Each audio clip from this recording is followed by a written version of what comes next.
بسم الله الرحمن الرحيم الحمد لله رب العالمين والصلاة والسلام على سيدنا محمد وأهل بيته الطيبين الطاهرين اللهم صل على محمد وآل محمد وعجل فرجهم.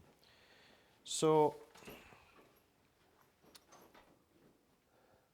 the methodology of our Imams, Imam al-Baqir and Imam al-Sadiq alayhim as-salam, was based on three pillars. Tamreen, Ta'leef, Tawthiq. Tamreen was to coach the students, giving them a training and a practice how to derive the law, how to practice the process of ijtihad, faqaha and ijtihad. So they will encourage them and teach them and supervise them. And they provide them with what? With the tools. And in ilm al-fiqh and ilm al-usul, these tools were what? What do we call them, these tools? That the Imam provided their students with to help them to derive the law, to legislate, to give answers.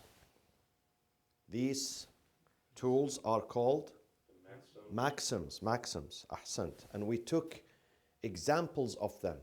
In ilm al-fiqh, we took a couple of examples. Can you remember? Anything comes to your mind? What do we call some of these maxims that can be applied elsewhere too? So the Imam throws, إِنَّمَا عَلَيْنَا الْأُصُولِ, it's upon us to give you the maxims, the general laws, وَعَلَيْكُمُ الْفُرُوعِ, derivation is upon you. The application is upon you. This is how they taught them. So the usul in fiqh, there were a couple of ones. So what do we call them? One of them was Qa'idatul Faragh. Qa'idatul Faragh states what? What do you remember of Qa'idatul Faragh? Faragh means conclusion. The maxim of conclusion. Qa'idatul Faragh. Qa'idatul Faragh, or the conclusion. Okay, so what does it mean? If the Imam has doubt prior to going to sujood, Only the Imam or anybody. So anybody, the context of the maxim exactly. was around the Imam specifically, but then applying that maxim to all of Salat. Not just Imam, no. The person asked about ordinary people. Ordinary people. It applies to both, Imams and Ma'mumeen, both. The Imam and his followers. So when he's doing sujood, then he has doubt about his what? The previous action, which is what in this case? Ruku'. So does he pay attention to it or not? Continue. He does not consider it because he has passed. So this is one. What was the other that applies to non-Muslims? Very famous. Qa'idatul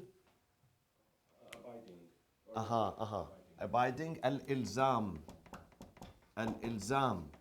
Ilzam, abiding by their own rules. Abiding by their own rules. So if their school of thought, if their religion, if their theology says this is illegal, then we tell them, listen, in your religion this is illegal. You cannot do that.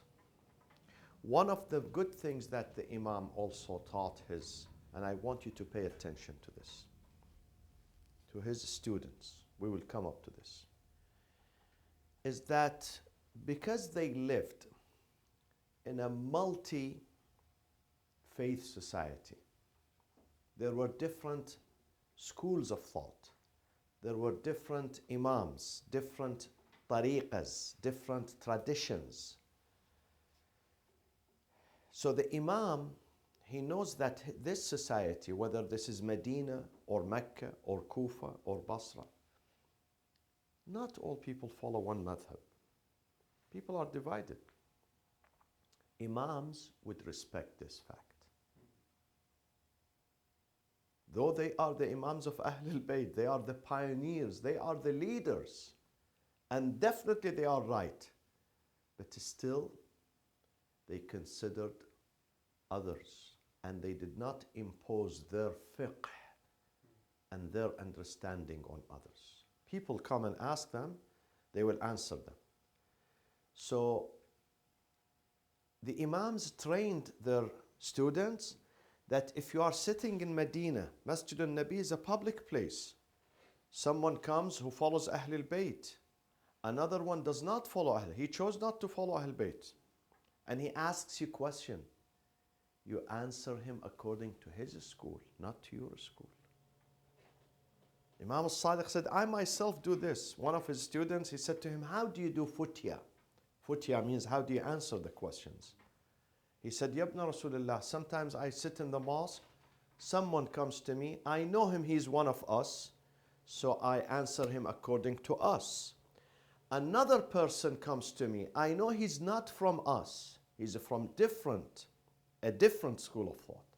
So I answer him according to his school of thought, because I know the opinion of his imam, of his leader. Another person comes to me, I have doubt. I don't know whether this is one of us or not. So I give him several answers. I tell him the answer according to this imam is this, that imam is this, that imam is this. Because I don't know his madhab. Imam said to him, Ahsant, good job. And I would do the same. I will do the same. Let's look at justice. Look at fairness. See? They would not impose. And this is the good thing. This is the best approach. The best approach is when you do not impose your opinion, though you believe your opinion is right. You believe your choice is the best choice. Your opinion is the best opinion, is the most accurate. But still, when it comes to others, give them the answer according to their own tradition. It happened to me one time. Not one time, several times when I used to go to Hajj. It's very crowded. People come to me and ask me about the tawaf, the sa'i. And I answer them to the best of my knowledge according to their own tradition, not my tradition. This is a responsibility. I cannot mislead. So I tell them, listen, according to your madhab, this is how you should do it. Okay? Unless I'm asked about my own madhab, that's a different story. But if I know that this person, he's not from our madhab, I do the same here. People come for marriage and divorce. I tell them, listen, in our tradition, this is the way we do. In your tradition is different. For instance, one of the major differences in talaq, in divorce, between the school of Ahlul Bayt and others. What is the major difference? No. At the time of the process of... Huh? No. Witness. Exactly. Quran emphasizes وَاسْتَشْهِدُوا ذَوَيْ عَدْلٍ مِنْكُمْ. You have to take two witnesses. ذَوَيْ عَدْل, and not just any witnesses from the street. Witnesses who have been known for their moral and religious integrity.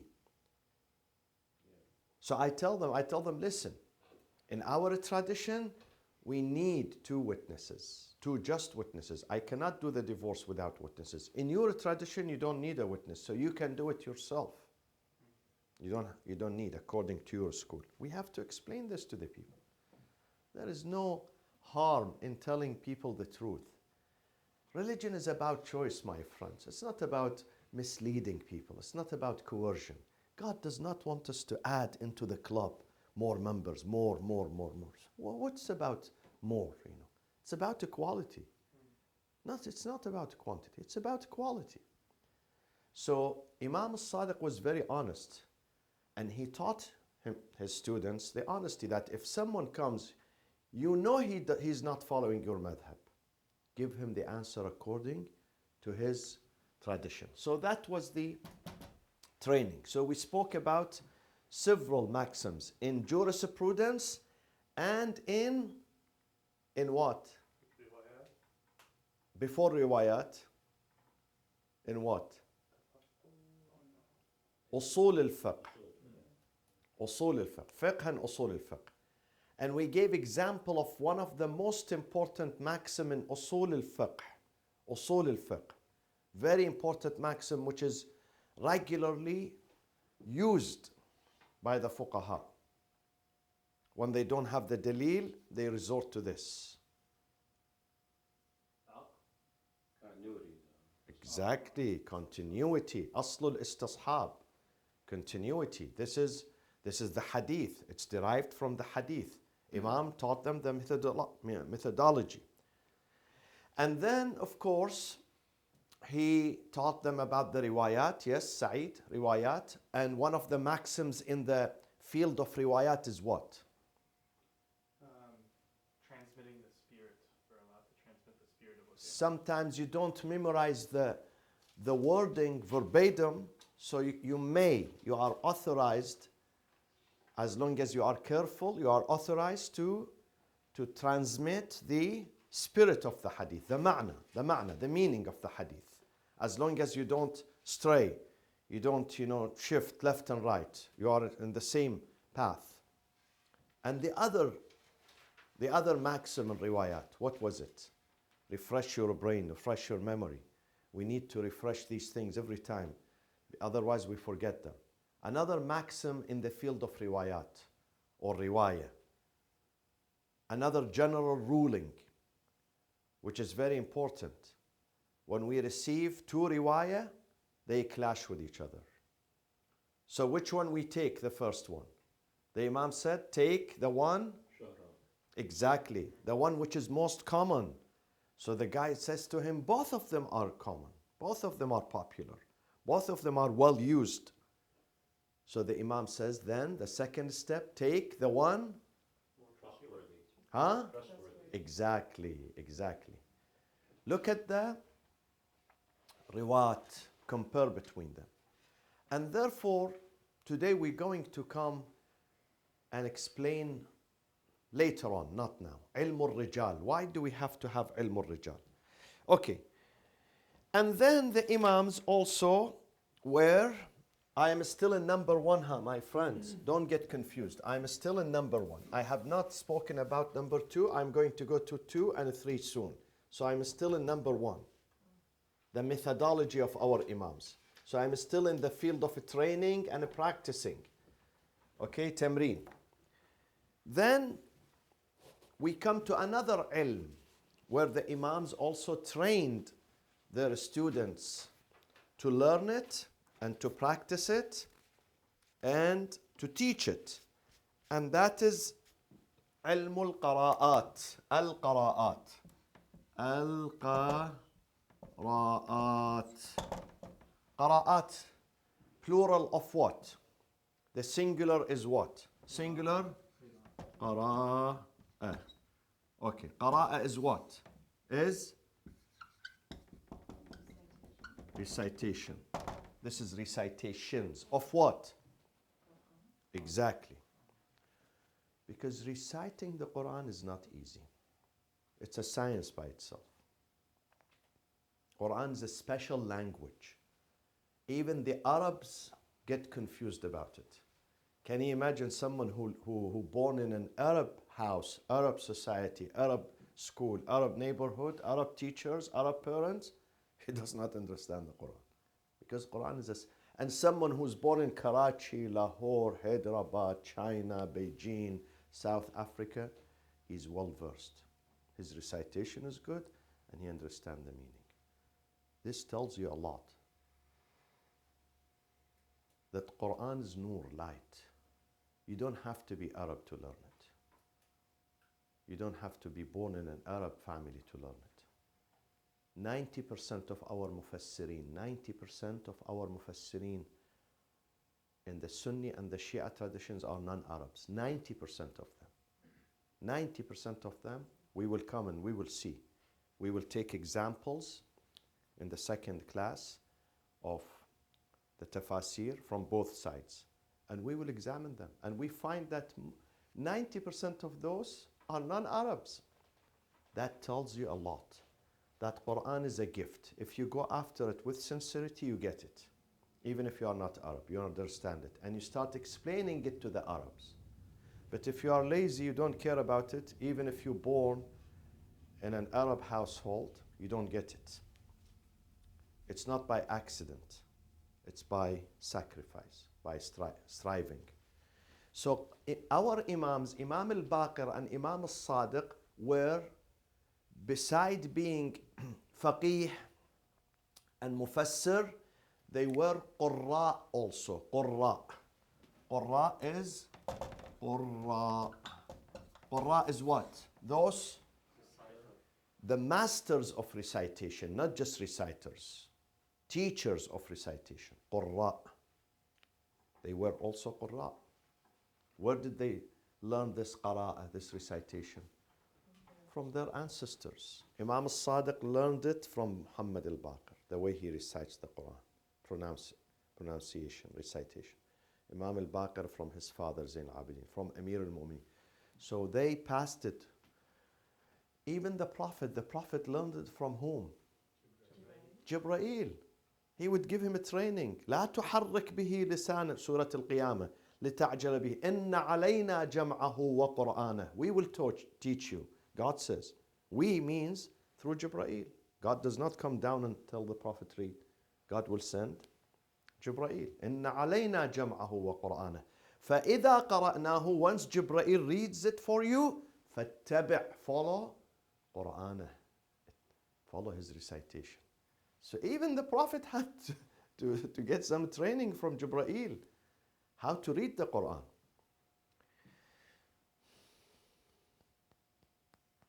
It's a disaster. Sometimes scholars do not read properly. Something special about this Quran. Oh. So the Imams, they were among the most important Qurra. Who are the Qurra? When you hear this Qurra are the reciters. But among them there were 7 or 10 who were the top ones.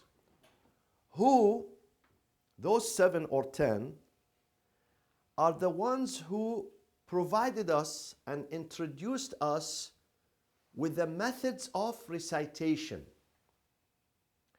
And those people were divided in several cities. So some of them were in Medina, some were in Mecca, some were in Kufa, some in Basra, some in Sham. And they would teach. They were the main reference. And mostly they lived between the 1st century and the 2nd century. So from the period of 100 Hijri till the period of 200 Hijri. About 100 years. Those Qurra, they lived during this time, and they were masters of recitation. Now, the Shias and the Sunnis, they differ when it comes to the Qurra and how accurate they were. The Sunnis believe that their recitation, those 7 or 10, related to the Prophet through chains. Because those were not Sahabis, all of them. Some of them were Sahabi, some of them were not Sahabi. They were born year 70, year 80, year 90, 70 years after the Prophet, 60 years after the Prophet. But they were connected to Sahaba who heard the Prophet. Okay? So they believe that their recitation is the most accurate. In the Shia tradition, we believe in the integrity of some of them because they were the students of our Imams, and they double check their recitation with the Imams. So they come, they recite the whole Quran from cover to cover in front of the Imam, and the Imam does tasheeh, correction. And then after that they graduate. And then they are qualified to go and teach the recitation to others. So not all of them are accurate, and not all of them they double check the recitation with the Prophet. No, this is a little bit of exaggeration because some of them are too far from the time of the Prophet. So they lived during the time of the Sahaba and the second generation, which is what? Tabi'een. And of course our Imams, the Imams of Ahlul Bayt. And they were, the most important among them were 7, and some people add another 3 to them. And for instance, in Medina, the top one in Medina was Nafi' al-Madani in Medina. In Mecca was Ibn Kathir al-Makki. Okay, so they went to these cities. They lived in Mecca, Medina, Basra, Kufa, Sham, and they were the reference, main reference for the Quranic recitation. And of course the Imam al-Baqir and Imam al-Sadiq also trained and raised a group of Qurra who are Shias. Among them, among the top ones, Asim, Qira'atu Asim. Asim is very popular. If you, even in the Sunni tradition, the name Asim,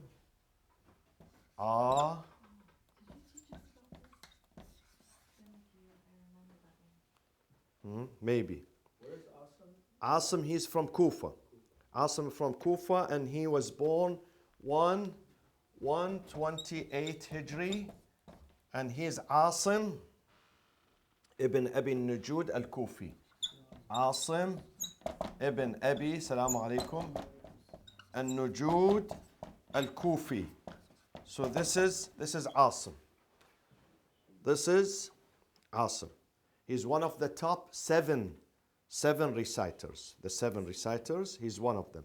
The second one who was Shi'i also, one of the top 7 is Hamza. Hamza al-Kufi. Also Hamza. Hamza,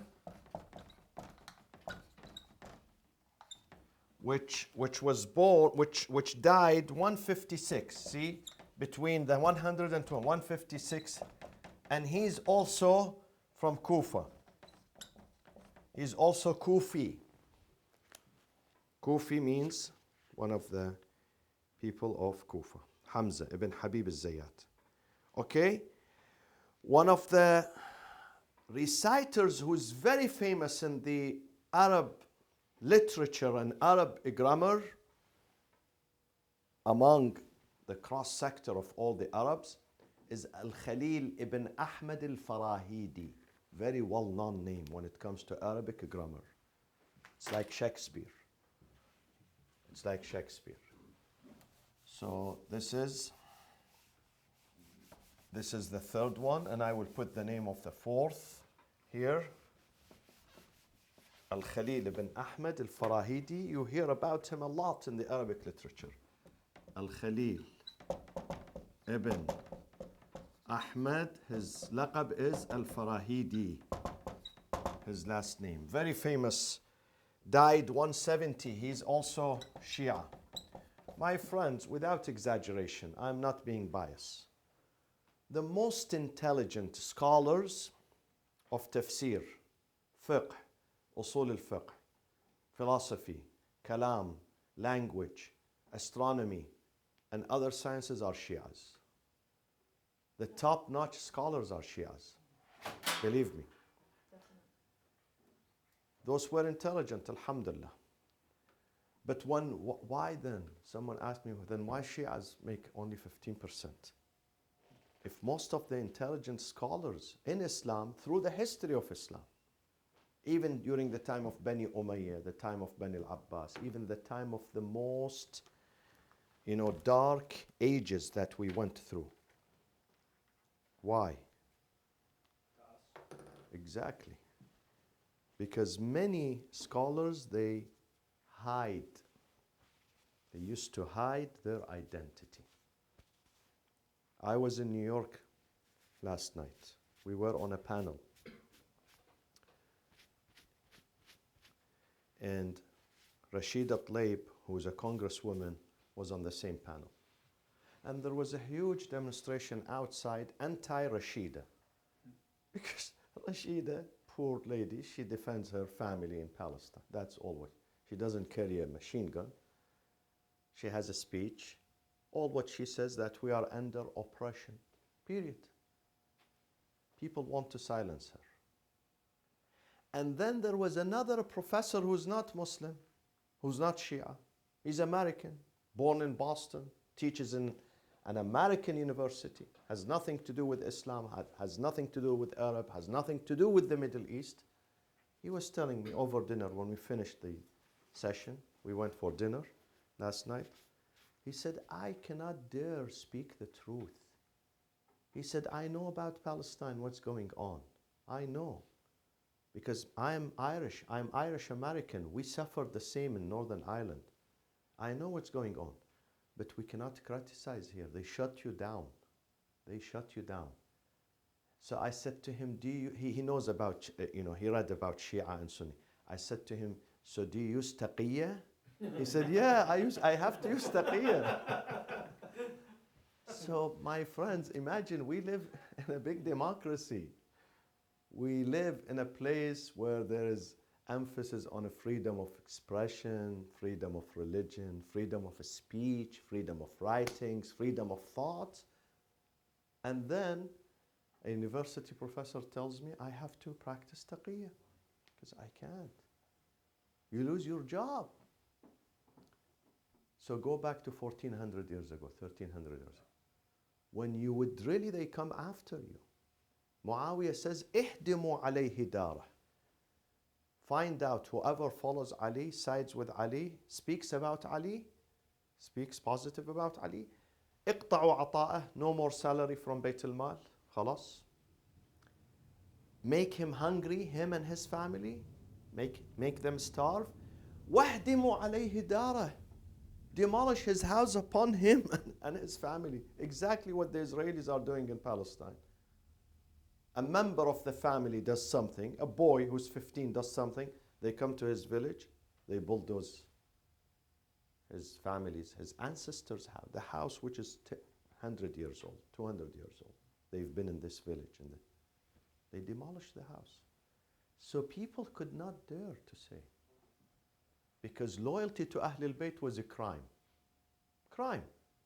Big crime. You get persecuted. You get driven out of not just your job, your home, your country. Your country. I'm an example of that. I fled Karbala because my father was a Shia scholar. Had he been Sunni or Catholic or Protestant or atheist, he would have lived there.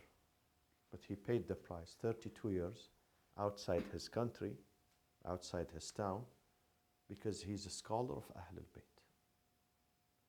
So take this 1300 years ago. This is why they are minority. Otherwise, the most intelligent scholars were Shias.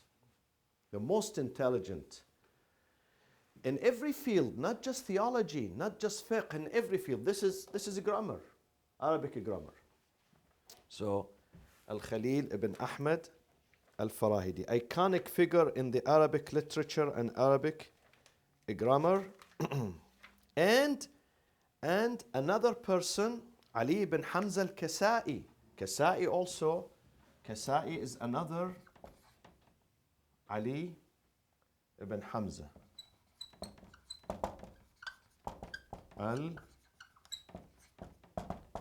al-Kasai al-Kufi, also 189. So he died 189 Hijri.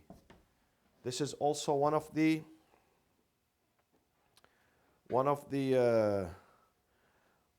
seven reciters.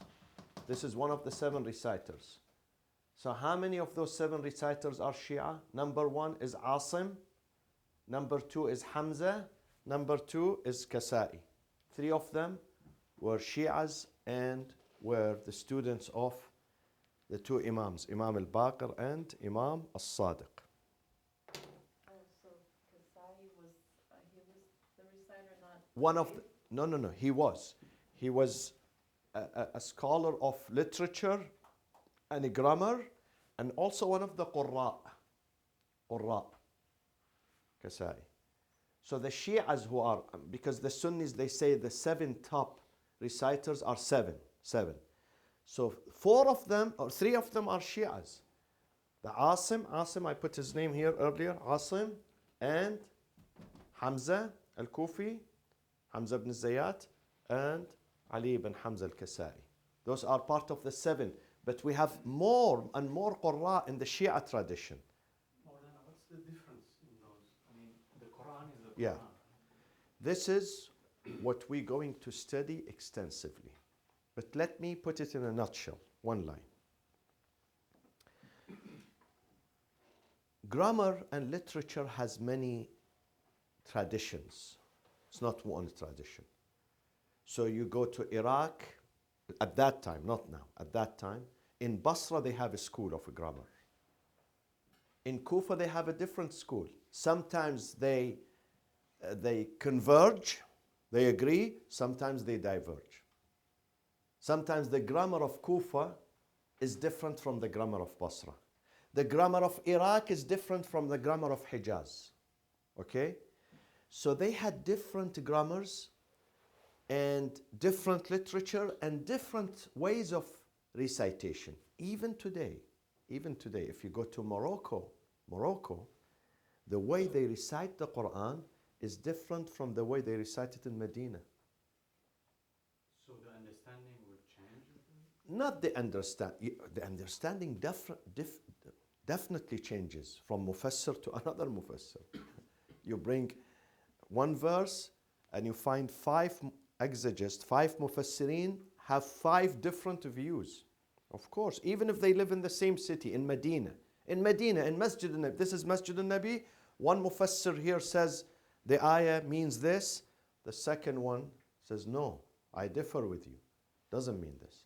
I mean, like when they recite, they say things like the tonation. Yes, or the, exactly. or The they stop or recitation something. changes, yes. The pronunciation and the recitation changes, and sometimes it changes the meaning too. Right.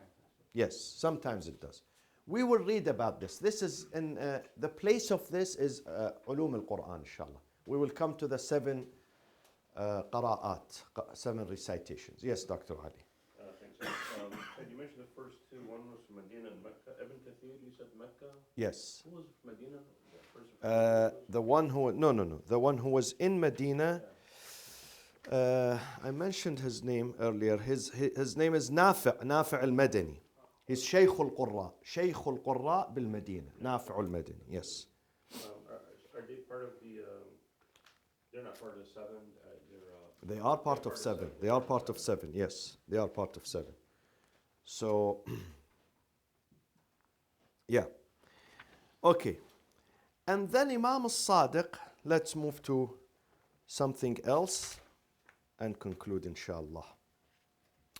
But remember, write these down. Training and practicing, we're going to finish this tonight. Tomorrow we're going to speak about ta'leef, authoring, and tawthiq evaluation. Tomorrow, inshallah. Okay? Tomorrow. So shall I delete this? Huh? Shall I delete this? Okay. Tomorrow we're going to speak about these 2. Authoring, yeah. Can I ask you, what's the predecessor to these 3? Is the methodology for what? For our imam, how to nurture the students. So they used 3 methodologies, our imams, to bring up fuqaha, to create a class of fuqaha who, when the imam die, when the imams are going to die, then they are, there's faqih in Medina, in Basra, in Kufa. Okay, so the fiqh does not die with the death of our imams. So this was their methodology. They would teach their students, training, and second, we come to this tomorrow, they almost force them to write, authoring, ta'leef. Don't just listen to me. I want you to use your pen. I want you to use your book. This is the second, and we will come to this tomorrow, speak about it. And then tawthiq, which is something very interesting. I'm going to mention it tomorrow. Tawthiq is and tawthiq is happening even today. Even today, 1300 years after the Imams, there's a process of tawthiq evaluation. I will discuss it tomorrow, inshallah. Okay. Another ilm that Imam al-Sadiq in particular emphasized on it is the modern sciences, such as what? Such as physics. Imam al-Sadiq was involved in physics, and he encouraged some of his students, not all, some of them, to study physics, to study chemistry, to study astrology, astronomy, math, algebra. These things took place during the time of Imam al-Sadiq.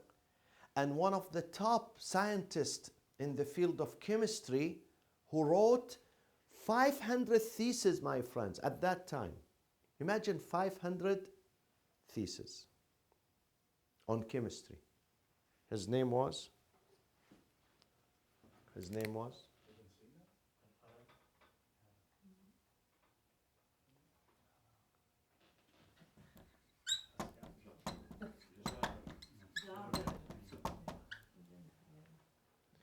Jabir ibn Hayyan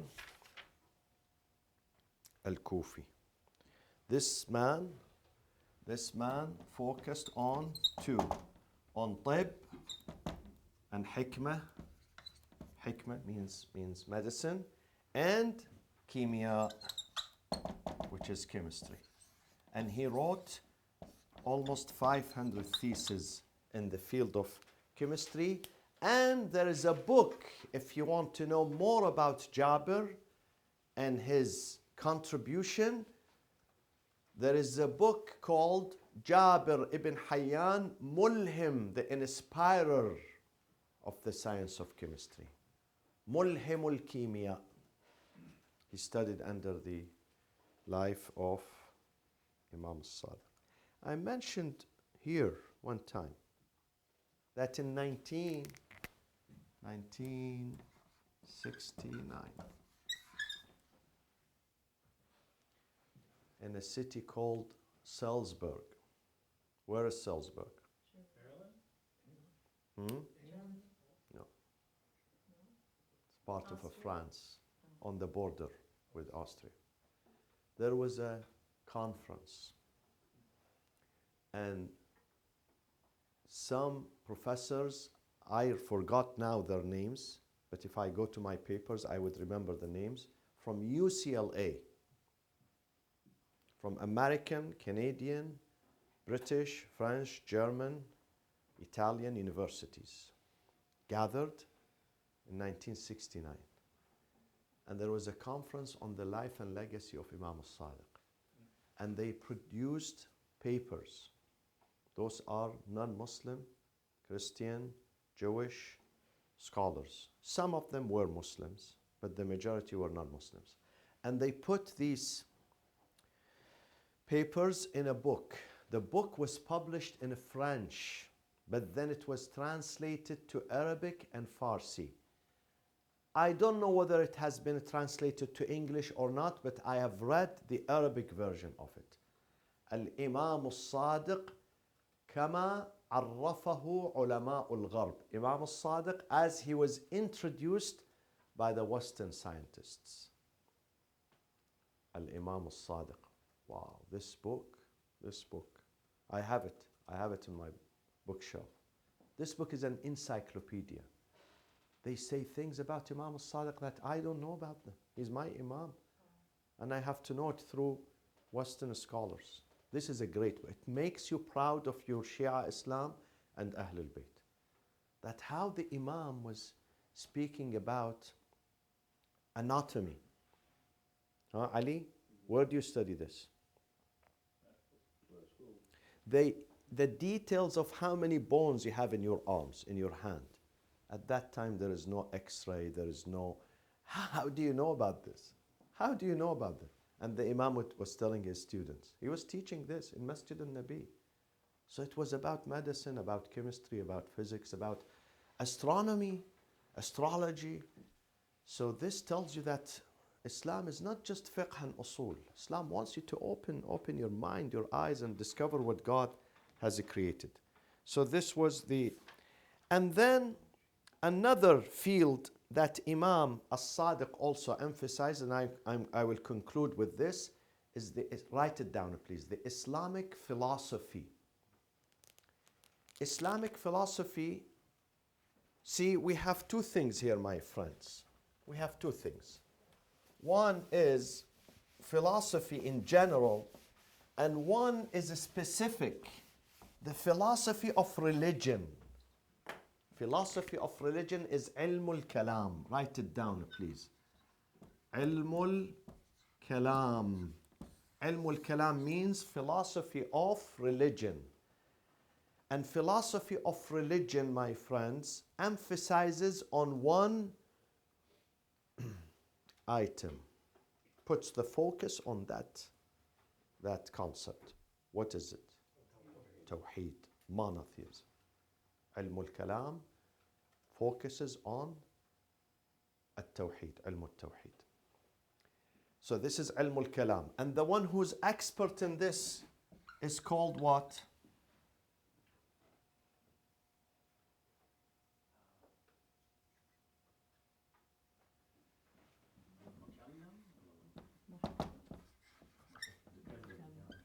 Mutakallim.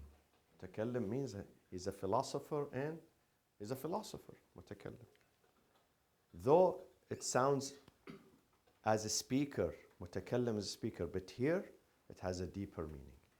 And the Imam used to train his students, several one of them. One of them is very genius, very intelligent. His name was Mu'min At-Taq. This name, if you Google this name, wow, you will find him to be very, very famous. Mu'min At-Taq. Okay? Muhammad ibn Ali al-Bajali al-Kufi. Muhammad ibn Ali al-Bajali al-Kufi. His nickname is Mu'min At-Taq. And he's faqih, he's mutakallim, and he was famous for his debates with a specific person at that time. He was always debating that person, and that person didn't like him. Who was contemporary to the time of Imam al-Sadiq? Which Imam? Which Imam? Sunni, no? Abu Hanifa. Abu Hanifa. So Mu'min At-Taq, this man, will debate with Abu Hanifa, and unfortunately Abu Hanifa did not have much tolerance. So he nicknamed him exactly the opposite of this, and he calls him Shaytan At-Taq, not Mu'min. Shaytan At-Taq. He didn't like him because he was very sharp, and Abu Hanifa was Ash'arite. Abu Hanifa believed in tajassum, that God has a structure. And so most of these debates were around ilm al-kalam. He didn't like him. What was his full name? Muhammad ibn Ali al-Bajali. Al-Bajali al-Kufi. Al-Bajali al-Kufi. And he was very close to two Imams, Imam al-Baqir and Imam al-Sadiq. He was their favorites. And then after him, there is another iconic figure. He is the top student of Imam al-Baqir and Imam al-Sadiq. Top student. Great man. I love this man. I love this man. I love him. I wish I can meet him. His name is Hisham ibn al-Hakam. Hisham ibn al-Hakam. And then he has laqab al-Kindi al-Baghdadi. Sometimes they call him al-Baghdadi. 170. Al-Baghdadi, 179 Hijri. He died 179 Hijri. He's number one, he's mutakallim. Top mutakallim, top philosopher. Number two, he's muhaddith, transmitter of hadith. Number three, he's faqih.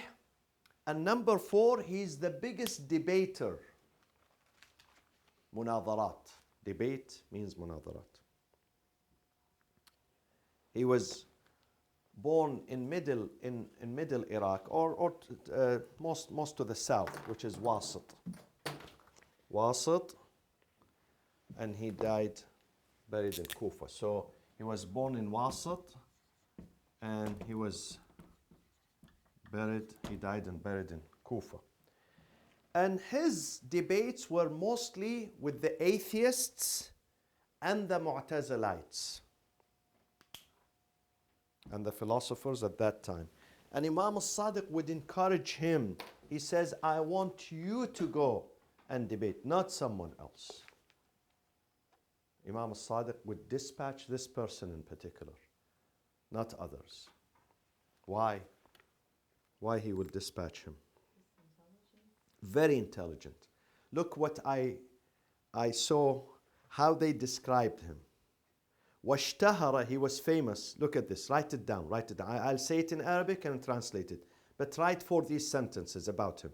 واشتهر. Hisham ibn al-Hakam was famous. بعمق تفكيره. His depth in thinking. The depth of his thinking. بعمق تفكيره. وقوة جدله. Powerful argument. Powerful argument. So deep in thinking, powerful in argument. وشدة عارضته. Strong in personality. Had lots of self-confidence. Because when you go on debate, you really need self-confidence. If you are shaky, you can't. وحدة ذكائه. Very sharp in his intelligence. And he was the khawas. Khawas means what, my friend? Khawas al-Imam al-Sadiq. Khawas. When we read this khawas, khawas comes from singular khassa. Khassa means what? The elite among the students of Imam al-Sadiq alayhi salam. And then the Imam said to him, of course, he had written many books, many theses. This man, whenever there is a session of debate, Imam says, Hisham, you go. I love for you to go, don't send someone else. Because when you go, khalas, I have peace of mind. Imam trained him. Imam found him to be worthy of being, his ambassador. So he chose the best ambassador. He knows nobody can defeat this man. Hisham was special in his intelligence. And he had sharp memory. He would memorize. And then he knows what others believe in. Not that he only knows about his faith. He knows about atheism. He knows what they're going to say. He knows about their arguments. So he memorizes their argument. So Imam al-Sadiq said this about him. Hisham ibn al-Hakam, ra'idu haqqina. He's the leader for our right. وَسَائِقُ قَوْلِنَا. Sa'iq, he's the driver of our speech. الْمُؤَيِّدُ لِصِدْقِنَا. He's the one who's a supporter to our truth. وَالْدَافِعُ. He's the defender لِبَاطِلِ أَعْدَائِنَا. He's always defeating the falsehood of our enemies. مَنْ تَبِعَهُ وَتَبِعَ أَثَرَهُ تَبِعَنَا. This is very important. Whoever follows him and follows his legacy, he is following us, Ahlul Bayt. وَمَنْ خَالَفَهُ. Whoever, خَالَفَهُ means disagrees with him. وَأَلْحَدَ فِيهِ. And he has doubt about him. فَقَدْ عَادَانَا. He stands against us. وَأَلْحَدَ فِينَا. And then Imam al-Sadiq said to him, Ya Hisham, he prayed for him, beautiful prayers. لا تزال مؤيدا بروح القدس ما نصرتنا بلسانك. As long as you defend us with your tongue, with your speech, then Ruh al-Qudus, this spirit, this special angel, Ruh al-Qudus, is going to support you. As long as you support our cause. Someone was very, very, very extremely special, and I want you, when you have time, write this note. Please read about him, Hisham ibn al-Hakam. Read about his life, his legacy, his munadarat, his debates. His debates were very, very powerful. وصلى الله وسلم على سيدنا محمد وأهل بيته الطيبين الطاهرين.